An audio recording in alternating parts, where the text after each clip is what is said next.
everyone, my name is Roya, and today I'm coming to you with the books that I read in the first half of August. So I have 6 of them that I'm going to talk about, the first one being House of Hunger. Unfortunately, I really did not like this book. This is a book that a lot of people really like, and it seems like I've heard nothing but good things about this, and unfortunately it really disappointed me. I felt like there were plot holes all over the place. The entire world building tried to do something, like they tried to do something with the setting, but it just ultimately fell flat, just was not explained, not good.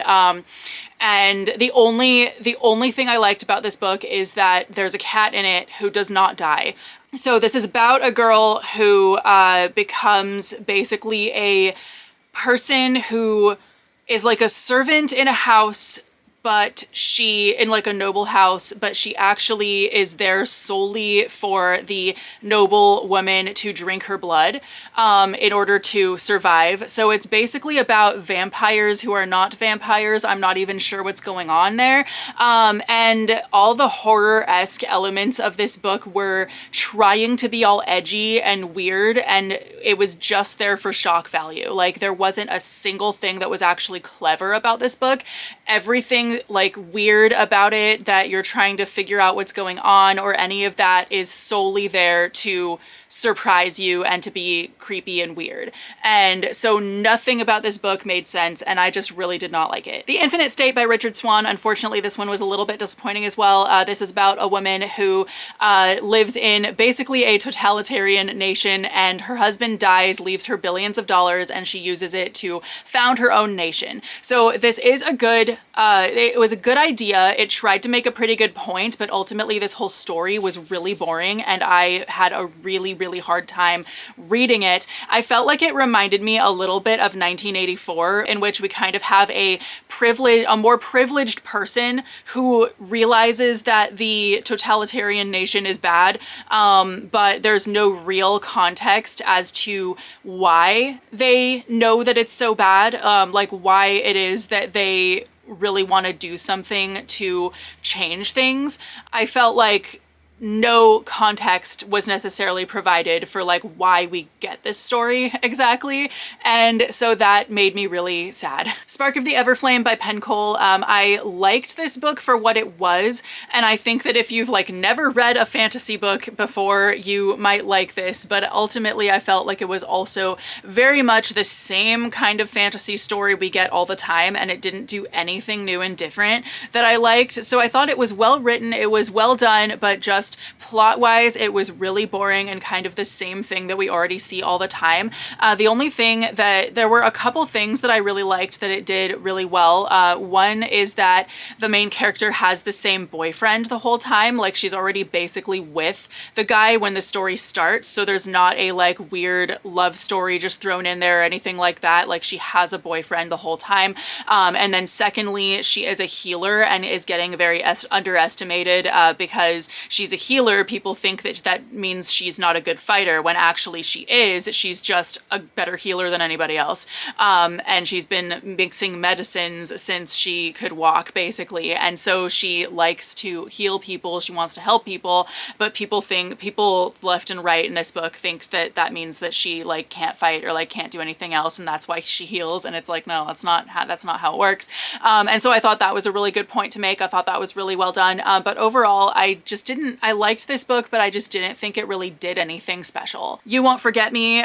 This is about 2 women who have thought they were straight, but they're best friends, and then they realize that they have feelings for each other. Is about musicians, and I am a musician. I go out of my way to read books that are about musicians, and these women are in a band together, and basically this book could not make up its mind about how successful this band is supposed to be. Like, so they're a signed act. They had to move countries to work with the record label that signed them. but they have nothing recorded. They have not ever toured. They have really not played that many shows, and they have changed their band name multiple times. Just whenever they feel like it, they just have changed their band name, and it's only when their record label tells them you need to stick to one band name that they finally do. And none of that is how the music industry works. You are usually not signed to a label until after you have toured. You have to have toured, you have to have recorded, basically, in order for a record label to say, oh, hey, this is a good quality act that we should sign. Like, nothing about this book made any kind of sense. And then there were all kinds of just weird, just bad decisions that the characters made for no reason, and I was just not a fan of any of the characters. So basically the only thing that I liked about this book was the discussion of heteronormativity and the way that straight being kind of the default makes a lot of people think that the queer thoughts that they have are just something everyone thinks, because that was definitely something that I experienced. I just thought everyone feels this way about women, you know. It's totally not queer or anything, but it is. And the fact that, like, you just kind of only see straight representation adds to that. And so I thought that that was actually a really good discussion for a book to have, but overall, that was literally it. Everything else about this book just did not work, and I was not a fan. The Fox and the Devil, this is a book that I was really disappointed by. Again, a lot of disappointing books here. I'm so sorry. I read a similar book by the same author earlier this year and loved it so much that it was one of the best books I've read all year. This one did not have any of that. This had virtually no storytelling. It was so boring, and I was just not a fan. I really have no other thoughts on that other than there was nothing that made me care about the story or make me keep reading, and I just didn't get it. And finally, No Is Not Enough by Naomi Klein. This is a nonfiction that, unfortunately, it was written back in 2017, but overall it breaks down the way that that Donald Trump is a walking, talking brand and not a human being, and how he cannot separate the person from the brand, and how just the ways in which you know, he says his entire brand is basically built on him just being a rich guy, basically, and yet he cannot help but sell stuff because he is a brand. Like, he cannot turn off being a brand. And so I thought that this was a really good book in that it really breaks that down for us and kind of makes it make sense about what the heck is going on. And it definitely made me think about how there was a post I saw forever ago about how Donald Trump is basically the personification of, like, if someone put everything bad about the US into a person, that's exactly what he is. And this book really made me think about how true that is, because he has everything bad about corporate America to him. Like, he is not a person, he is a brand, and that is exactly the president we did not ever want. And that is why so much of this just doesn't make, so much of what's going on just doesn't make any sense.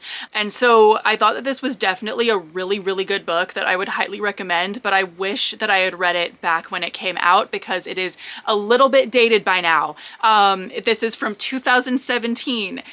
At this point, he has already finished a presidential term and then became president a whole second time. Like, that, you know, I don't know. But anyway, this was a really good book, and I really thought that it was useful. Anyway, those are the books that I read in the first half of August. Let me know if you have any thoughts on any of these books, and I will see you very soon with a new video. Bye!